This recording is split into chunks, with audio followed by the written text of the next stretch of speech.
Merry Christmas! So, following on from the last video where we looked at Christmas in the Prisoner of Azkaban book, today I'm looking at Christmas in the Goblet of Fire book. Right, let's do it! The Christmas holidays begin, and in contrast to the last 2 years, pretty much everyone stays at the castle this year because of the Yule Ball which is going down on Christmas Day. Everyone is buzzing with excitement for the Yule Ball, and the teachers have gone to town with the decorations. The 12 Christmas trees are back up in the Great Hall, poor Hagrid, and everlasting icicles have been attached to the banisters. Harry doesn't know this at the time, but this is the last Christmas that he spends at Hogwarts. Sad times. In the week up to Christmas Day, they just chill and play wizard's chess and enjoy the atmosphere. It couldn't be more different to last year really, when they were sweating over textbooks in the library looking for stuff to help with Buckbeak's trial, and the castle was basically empty. Christmas Day rolls on around and Harry gets the best Christmas present ever, first thing in the morning. He wakes up to Dobby the house elf just hovering over him, with their noses basically touching.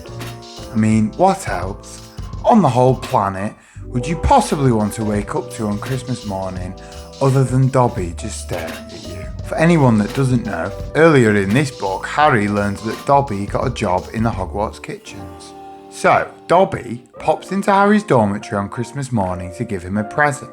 Harry feels bad that he didn't get anything for Dobby, so he just pulls out a gross old pair of his own socks and gives them to Dobby, pretending that he bought them for him. But Dobby is over the moon with glee. It's such a low bar for Dobby. He was literally a slave until like a year and a half ago.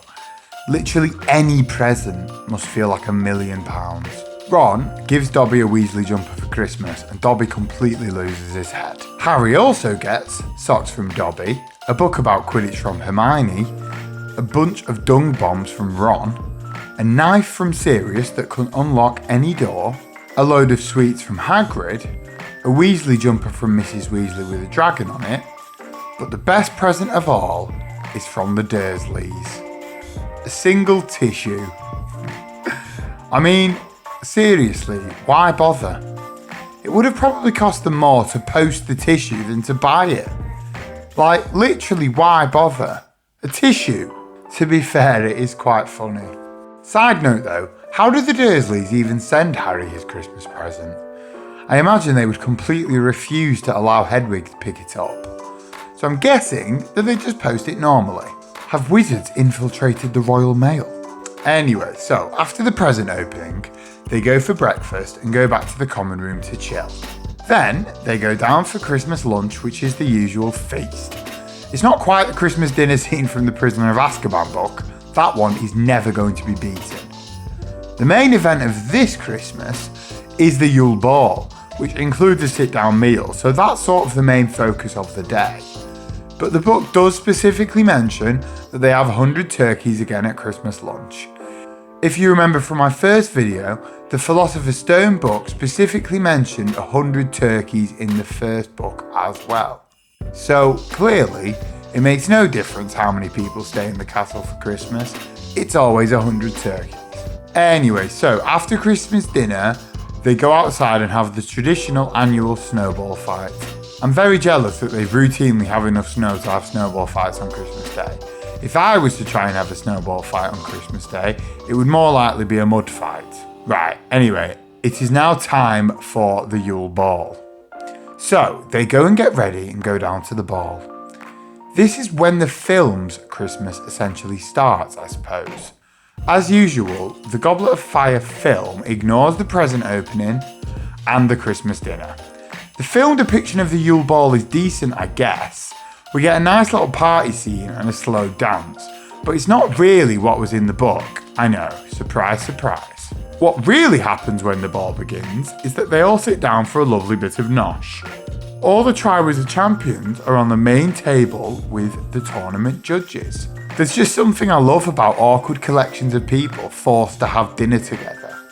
So, sat down for the meal is Harry, his date Parvati Patil, Krum and Hermione, Ludo Bagman, Igor Karkaroff, Madame Maxine, Dumbledore, Percy Weasley, I'll explain why Percy's there in a second, Fleur Delacroix, and her date, a guy called Roger Davies, and Cedric Diggory and Cho. which must be so awkward for Harry. What a collection of people. So, Percy is there because Barty Crouch Sr. isn't very well.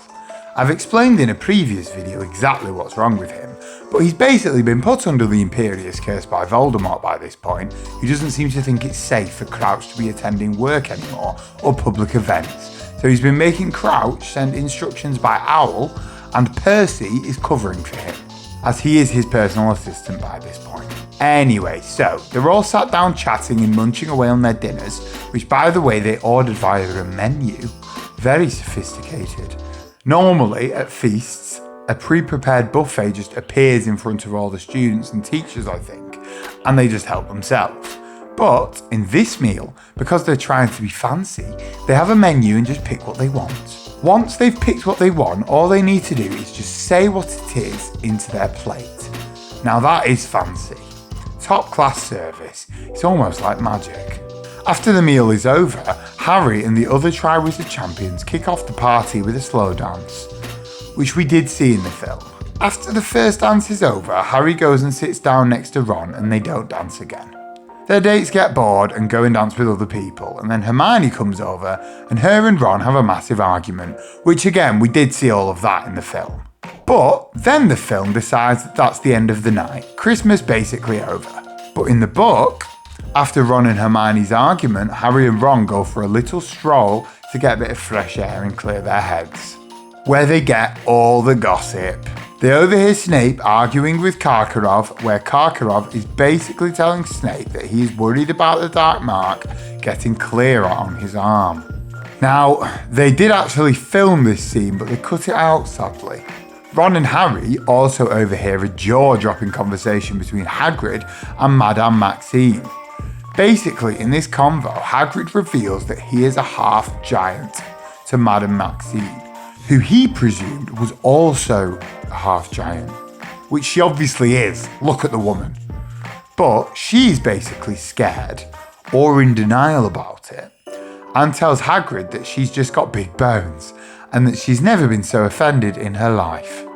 Now, this is actually quite significant because up until this point in the books, we never actually heard Hagrid talking about being a half-giant. I guess you sort of just presume that he is, right?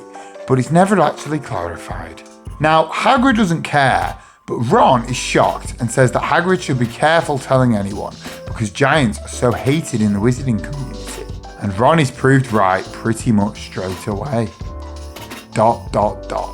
So, I'll come back to that. The Yule Ball ends and they all go to bed. Boxing Day comes around and everyone is just chilling and being lazy. Everyone apart from Harry, that is, who has started panicking about the second task of the Triwizard Tournament, as he still hasn't worked out his clue. Christmas basically ends there, but I'll just go a tiny bit further than normal this time, because on their first day of lessons in the new term, they find out that Rita Skeeter has written an article in the Daily Prophet about Hagrid being a half-giant. It's the usual horrible Rita Skeeter stuff really, and she makes up a bunch of lies about how Hagrid is a monster and he terrifies all the students, which isn't true, obviously. But she manages to dig something up about Hagrid's giantess mother, who apparently was this notorious mass-murdering giant called Fridwulfa, who was a bit of a legend in giant circles, famous for killing so many people, and other giants. Anyway, so Rita Skeeter basically insinuates that Hagrid is a chip off the old block, which he's obviously not, by the way. This article is significant because how did Rita Skeeter hear about this information?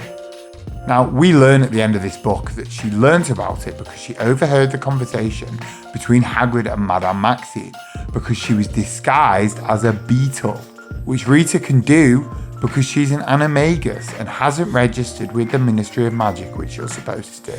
Anyway, so I've gone on a bit of a tangent, but that's the end of Christmas in the Goblet of Fire book. So overall, the film didn't miss out too much, really. Although in my opinion, the revelation about Hagrid being a half-giant and the following article in the Daily Prophet shouldn't have been missed out from the film, as it pretty much kicks off the feud between Hermione and Rita Skeeter, which to be fair is also more or less axed from the film, which ends with Hermione kidnapping Rita and trapping her in a jar. as you do. Anyway, so that's it for Christmas in the Goblet of Fire book. Personally, not my favourite Christmas in the books, but a respectable one nevertheless. If you like the video, drop it a like and make sure you catch the next one where I will be talking about Christmas in the Order of the Phoenix book. And trust me, loads is missed out from that one. Just you wait and see. Fa la